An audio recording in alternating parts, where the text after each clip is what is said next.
Hello বন্ধুরা, আমি জয়ন্ত প্রসাদ আপনাদের সামনে এসে গেছি। তো আজকে যে ভিডিওটা শুরু করব সেটা হচ্ছে ভোট দেবেন কোনখানে। লোকসভা ভোট চলছে, এরকম ভোট আরও আসবে, বিধানসভা কি পঞ্চায়েতের বিভিন্ন রকম আমাদের ভোট আসতেই থাকবে। যাই হোক, আমরা কি দেখে ভোটটা দেবো সেই ব্যাপারটা নিয়ে আজকে আলোচনা করব। এটা গণতান্ত্রিক দেশ, এখানে আমাদের ভোটের একটা বিরাট ভ্যালু। আমরা ভোটদানের মাধ্যমে আমরা এমন একজনকে ঠিক করে দিই যে তারা আমাদের সমস্ত টাকা কড়ি নিয়ে সমস্ত রাজ্যের অথবা দেশের টাকা করে নিয়ে তারা ঠিক হ্যান্ডেল করবে এবং আমাদের ভবিষ্যৎ কত সুরক্ষিত থাকবে না থাকবে তাদের উপরে বিরাটভাবে ডিপেন্ড করছে। ফলে সেই ব্যক্তিকে সঠিকভাবে নির্বাচন করা আমাদের একটা নৈতিক দায়িত্ব। মানে আমরা যদি ভুল লোককে যদি সেখানে পাঠাই তাহলে তার ফল কিন্তু আমাদেরকেই ভোগ করতে হবে। গণতান্ত্রিক দেশে এটা একটা মস্ত বড় ব্যাপার।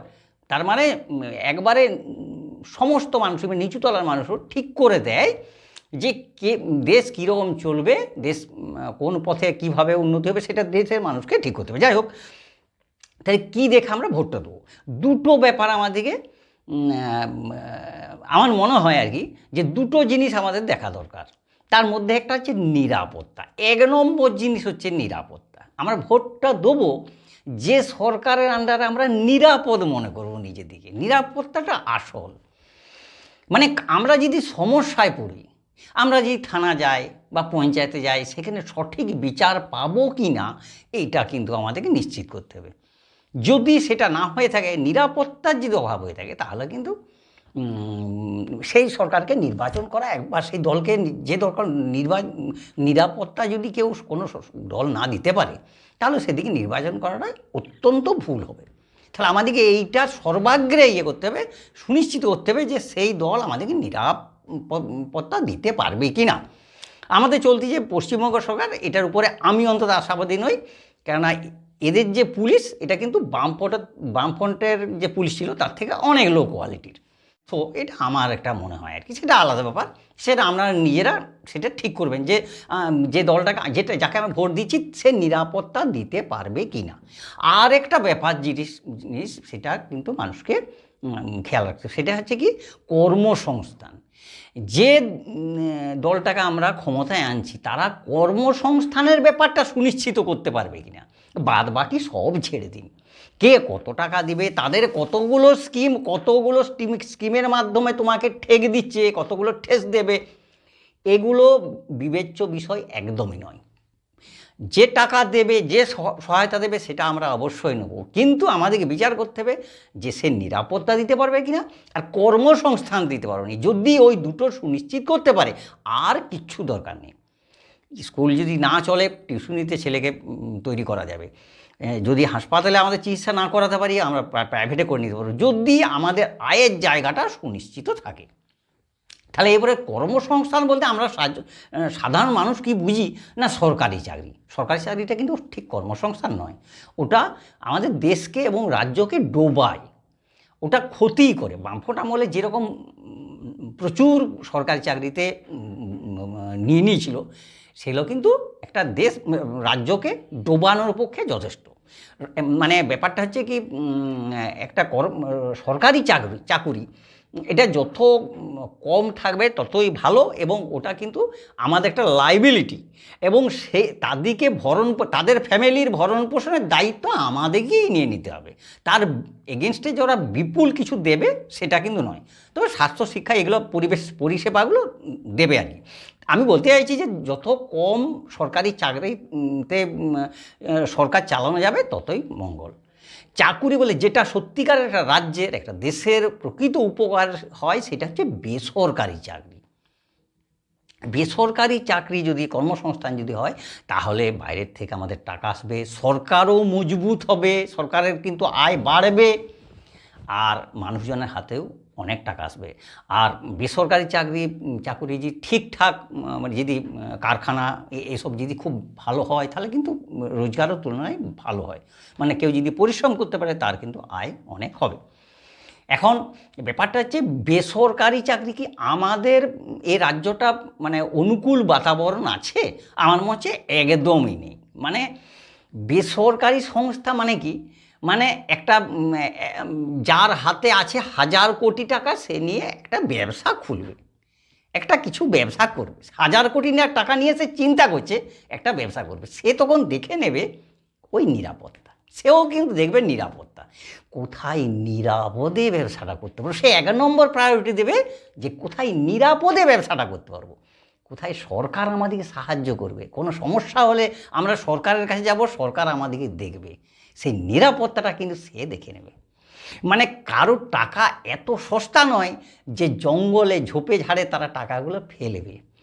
মানে প্রচুর পরিশ্রম করলে এবং ভাগ্যলক্ষ্মী যদি সহায় হয় তবেই মানুষের হাতে টাকা আসে। সেই টাকাকে যখন সে কোথাও ইনভেস্ট করবে, সে খুব চিন্তা করে ইনভেস্ট করবে। আমাদের পশ্চিমবঙ্গে শিল্পপতিদের উপর মানে যে কি পরিমাণে অত্যাচার হয়েছে সেটা নিয়ে আলাদা একটা ভিডিও করব। তবে এই সরকার যেটা করেছে, ন্যানো কারখানাটা পুরোটা হয়ে গেল, উৎপাদন শুরু হয়ে গেল, সেই কারখানাটা থামিয়ে দিয়ে সেই কারখানা যে বিশাল একটা চত্বর করেছিল প্রায় 1 কিলোমিটার জায়গা লম্বা এবং 7 ফুট গভীর কংক্রিটের ঢালাই দিয়ে রাস্তাটা বানিয়েছিল, মানে চত্বরটা বানিয়েছিল।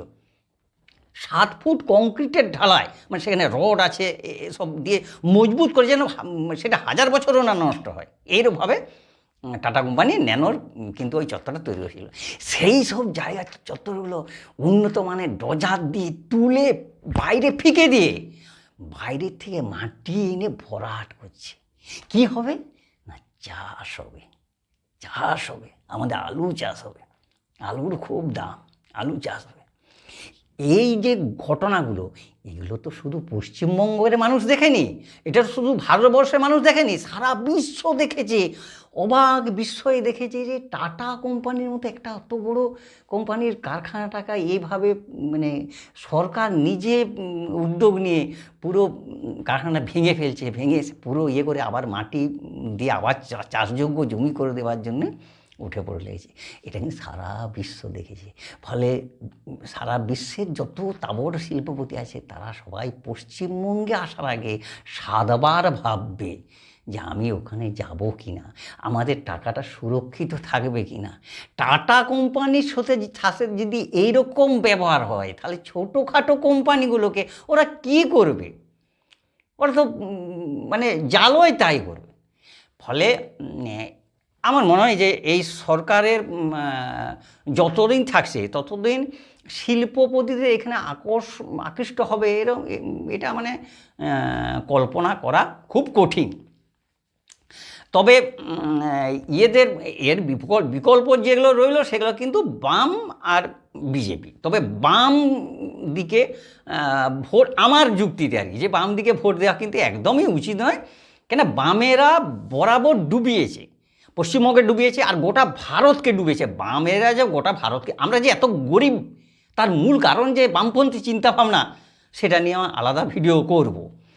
তো ফলে বামকে আর আমাদের এই শাসক দলকে মানে আমার আইডিয়াতে মনে হয় যে এই দুটো দল যদি পশ্চিমবঙ্গে আসে তাহলে কিন্তু ভবিষ্যৎ অন্ধকার, যেমন অন্ধকারাচ্ছন্ন রয়েছে সেরকম অন্ধকারাচ্ছন্নই থাকবে। তবে মানে আমি বলতে চাইছি যে এই দুটো দলকে যদি 3টে দল থাকে, এই দুটো, আর যদি আইএসএফ থাকে তাহলে আইএসএফকে নির্বাচন করা ভালো, তবু কিন্তু এই দুটো দলকে নির্বাচন না করাই ভালো, আমার নিজের যেটা মনে হয় আর কি। তবে আপনারা নিজেদের ইয়েতে ভাববেন। তবে আমি আমার যুক্তি যে এইটুকু, যে আপনাদের দেখতে হবে যে নিরাপত্তাটা কোথায় আর কোথায় কর্মসংস্থান হচ্ছে, কে কত টাকা দিচ্ছে, কে কি দিচ্ছে তার ফর্দ না করে আয়ের ব্যবস্থা আপনারা করুন, যাতে মাসে আমাদের একটা মোটা রকম টাকা আমাদের হাতে চলে আসে। তাহলে কারো দান ভিক্ষা কারো উপর নির্ভর করতে হবে না, বাদবাকিগুলো আমরা সামালে নিতে পারবো। যাক, আজকে এইটুকুই। তবে এই সব ব্যাপার নিয়ে আমার অনেক কথা বলার আছে।